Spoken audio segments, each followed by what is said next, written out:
Hi friends, இன்றைக்கி SRM ஹாஸ்பிட்டலில் நான் ஃபேஸ் பண்ண எக்ஸ்பீரியன்ஸ் உங்களுக்கு ஷேர் பண்ண போகிறேன்.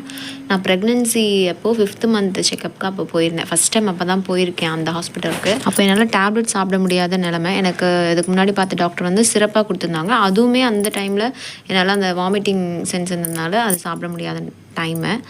அப்போ அவங்க அதை ரிப்போர்ட்ஸ்லாம் பார்த்துட்டு, நீங்கள் எதுவுமே டேப்லெட் எடுக்கலையா, அப்போ வந்து இப்படி தான் இருக்கும் உங்கள் பேபி அப்படின்ட்டு ரொம்ப நெகட்டிவாக அந்த மாதிரி சொல்லிட்டாங்க. அது மட்டும் இல்லாமல் வெறுப்பாக தான் ஃபோனை பார்த்துட்டே அவங்க பேசுகிறாங்க. அப்புறம் கடைசியாக எழுதி இங்கே போய் பாருங்கள் அப்படின்னு சொல்லி அனுப்பிச்சிட்டாங்க. அப்புறம் நான் வெளியில் போயிட்டேன். திருப்பி கூப்பிட்டுட்டு அதுக்கப்புறம் தான் ப்ரிஸ்கிரிப்ஷனே எழுதுகிறாங்க. எனக்கு அந்த அயன் டேப்லெட்ஸ், கால்சியம் அதெல்லாம் கொடுப்பாங்களே, அதெல்லாம் வந்து அப்புறம் தான் எழுதி திருப்பி கொடுக்குறாங்க. வேண்டாம் வெறுப்புக்கு அவங்க பேசுகிறாங்க. இன்னொரு டாக்டர்கிட்ட போனவங்க நல்லா பார்க்குறாங்க அப்படின்னு சொல்லிகிட்டு இருந்தாங்க. ஆனால் இவங்க வந்து ரொம்ப ரூடாக தான் பேசிகிட்டு இருந்தாங்க. அப்புறம் ஸ்கேன் இருந்துச்சு, அந்த செக்கப் எழுதி கொடுத்தாங்க. ஸ்கேனுக்கு போய் பார்த்தா ரொம்ப நேரம் கழிச்சு தான், ஒரு 1.5 ஹவர்ஸ்க்கு அப்புறம் தான் எனக்கு கூப்பிட்டாங்க. அங்கே போய் பார்த்ததுக்கப்புறம் அங்கே ஸ்டூடெண்ட்ஸ் தான் இருந்தாங்க. அவங்க சிரித்து பேசிக்கிட்டு ஒரு சீரியஸ்னஸ்ஸே இல்லை.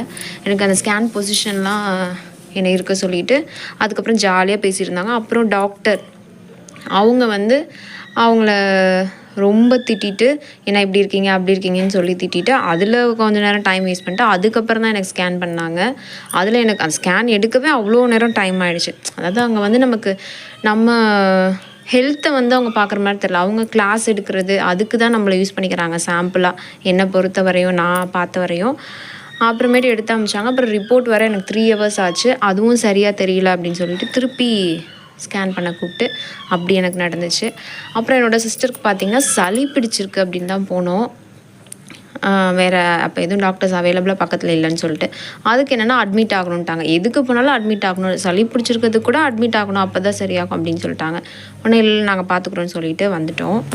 பீடியாட்ரிஷியன் டிபார்ட்மெண்ட் ஒரு டைம் போயிருந்தோம் என்னோடய பேபிக்கு. அங்கே நல்லா டீல் பண்ணாங்க. அப்புறம் ஆர்த்தோ கிட்ட போயிருந்தோம். அவங்களும் அந்த டாக்டரும் சாஃப்டாக டீல் பண்ணி இதுதான் அப்படின்னு சொல்லி கிளியராக எக்ஸ்பிளைன் பண்ணியிருந்தாங்க. இப்போ நான் போடுற வீடியோவில் டாக்டர்ஸ் பார்த்துட்டு இருந்தீங்கன்னா அவங்களுக்கு நான் சொல்கிறது, அதாவது உங்கள்கிட்ட வந்து மாத்திரை சாப்பிட்டா சரியாகும் அப்படின்றத விட அவங்க பேசுகிறதுலையே நிறைய பேர் வந்து சரியாகிற மாதிரி ஃபீல் பண்ணுறாங்க. அந்த மாதிரி டாக்டர்ஸ்லாம் நாங்கள் என்னோடய ஃப்ரெண்ட்ஸ் ரிலேஷன்லாம் திருப்பி போகிறாங்க. ஸோ தயவு செஞ்சு ரூடாக பேசாதீங்க. அப்புறம் ஸ்கேன் அதெல்லாம் முடிச்சுட்டு அதுக்கு வெயிட் பண்ணி நான் வரதுக்கு எனக்கு 4:30 ஆகிடுச்சு. அதுக்குள்ளே அந்த ரிப்போர்ட் எடுத்துறதுக்குள்ளே இங்கே டாக்டர் கிளம்பிட்டாங்க. 4:15 போலே கிளம்பிட்டாங்க. இன்னொரு நாள் நான் திருப்பி அலையிற மாதிரி நிலமை வந்துருச்சு.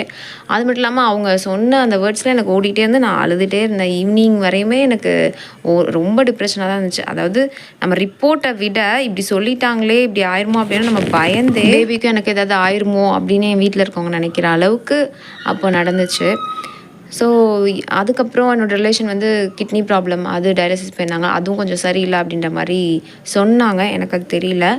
ஸோ ஓவரால் பார்க்கும்போது மெடிக்கல் காலேஜ் இருக்கிற ஹாஸ்பிட்டலில் நம்ம விசாரித்து தான் போகணும். அவங்க வந்து நம்மளை சாம்பிள் பீஸாக நம்மளை யூஸ் பண்ணுறாங்க. இந்த வீடியோ உங்களுக்கு யூஸ்ஃபுல்லாக இருக்குன்னு தோணுச்சுன்னா மறக்காமல் ஷேர் பண்ணுங்கள். இந்த மாதிரி இன்னும் பல வீடியோஸ் நீங்கள் பார்க்கணுன்னா சப்ஸ்கிரைப் பட்டனை ப்ரெஸ் பண்ணி அதில் ஆல் ஆப்ஷன் கொடுங்க. அப்போ தான் நான் போடுற வீடியோஸ் உங்களுக்கு நோட்டிஃபிகேஷனில் வரும்.